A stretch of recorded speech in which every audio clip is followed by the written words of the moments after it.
안녕하세요. 분석의신입니다. 여러분을 토방에서 머리를 식혀드리고자 준비한 분석입니다.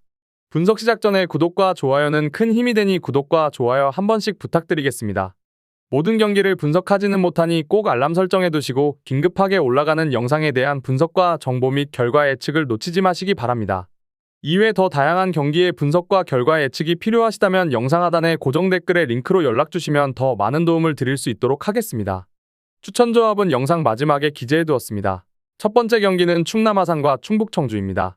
충남 아산은 여전히 빈공에 시달리고 있는 가운데 이번 경기에서는 주력 수비수들이 대거 이탈하는 이중고를 감수해야 하는 상황입니다. 아산이 그동안은 대량 실점을 잘 막아오는 등 수비적으로 단단함은 장점이었지만 이번 경기에서는 이마저도 보장할 수 없다는 것입니다. 상대가 아무리 저득점 양상으로 경기를 풀어가는데 능하다고 하지만 확실한 외국인 주포가 있다는 점은 부담일 것입니다. 충북 청주도 수비진에 구멍이 있기는 합니다. 하지만 아산의 빈공은 외국인 선수와 토종 선수를 가리지 않고 문제를 드러내고 있고 반면 충북 청주는 조르지라는 확실한 주포가 있는 편입니다. 따라서 한 골 싸움으로 간다면 충북 청주가 그렇게까지 열세라는 생각은 들지 않는 상황입니다.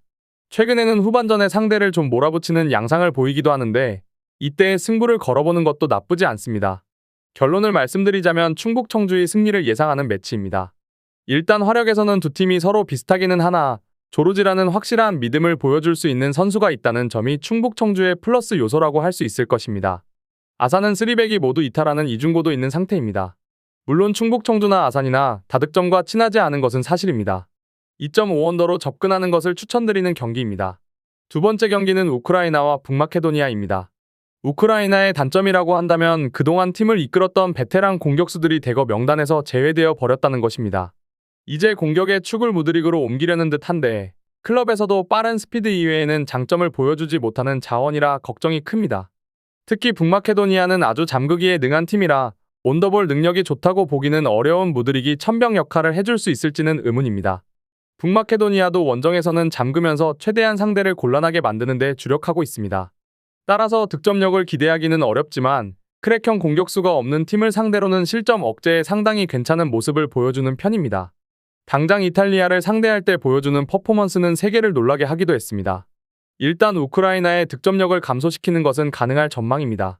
결론을 말씀드리자면 가장 추천하는 선택지는 2.5언더라고 볼 여지가 충분합니다.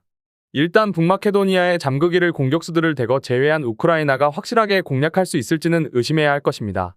온더볼과 기본기 약점이 있는 무드릭이 핵심이라면 더욱 그렇습니다. 물론 북마케도나아도 원정에서는 철저하게 잠그기 양상이라 득점력을 기대하기는 어렵습니다. 2.5언더를 추천드리는 경기입니다. 세 번째 경기는 북아일랜드와 산마리노입니다. 북아일랜드는 산마리노를 상대로도 다득점이 가능할까라는 생각을 하게 만듭니다. 2조에서 산마리노를 제외한 모든 경기에서 패배를 기록했고 무득점 경기만 4번이 나오는 등 공격에서는 총체적으로 난조가 심하다고 볼 수밖에 없는 상황입니다.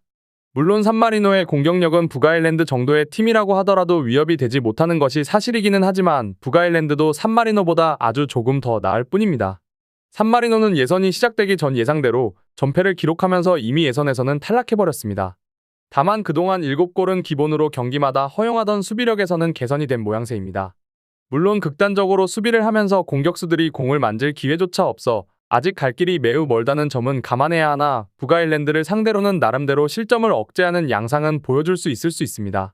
결론을 말씀드리자면 여전히 산마리노의 전력이 매우 약해 보입니다. 북아일랜드가 어떻게든 승리를 기록할 수는 있을 듯 싶습니다. 다만 북아일랜드도 공격에서는 여전히 총체적으로 난국이라 산마리노가 생각보다 실점을 덜 허용할 가능성은 있는 상황입니다. 이미 1차전에서도 0대2로 전력 차이에 비하면 나름대로 산마리노가 잘 싸운 모습입니다. 2.5언더를 추천드리는 경기입니다. 마지막 경기는 15일 새벽 1시에 있는 유로 예선전 불가리아와 리투아니아입니다. 새벽 1시 경기라서 같이 분석해드렸습니다. 불가리아의 문제는 공격력이 너무 빈약하다는 것입니다. 데스포도프에게만 의존하는 원맨팀의 한계이기도 하지만 사실 몬테네그로와 리투아니아전에서 수적 우세를 아는 상황에서도 골을 성공시키지 못하는 등 공격 전개 자체가 문제라는 진단을 내리는 것이 낫습니다. 홈에서도 리투아니아를 상대로 득점력을 투사할 수 있을 것이라는 생각은 잘 안 드는 것이 사실입니다. 리투아니아도 불가리아와 마찬가지로 승리가 없기는 한데 사실 불가리아 정도는 리투아니아가 만만하게 봐도 상관은 없습니다. 이미 1차전에서 퇴장이 나온 후에도 73분을 버틴 바 있는 상태입니다.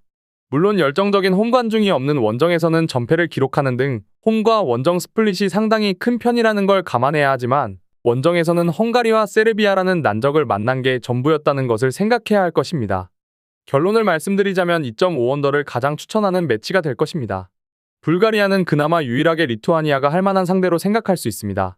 수적 우위를 살리지 못할 정도로 불가리아의 공격력은 심각한 수준이라고 봐야 할 것 같습니다. 원정에서의 경기력은 리투아니아도 좋지 못한 편이지만 불가리아의 공격에 대응하는 방법이 너무 쉽습니다.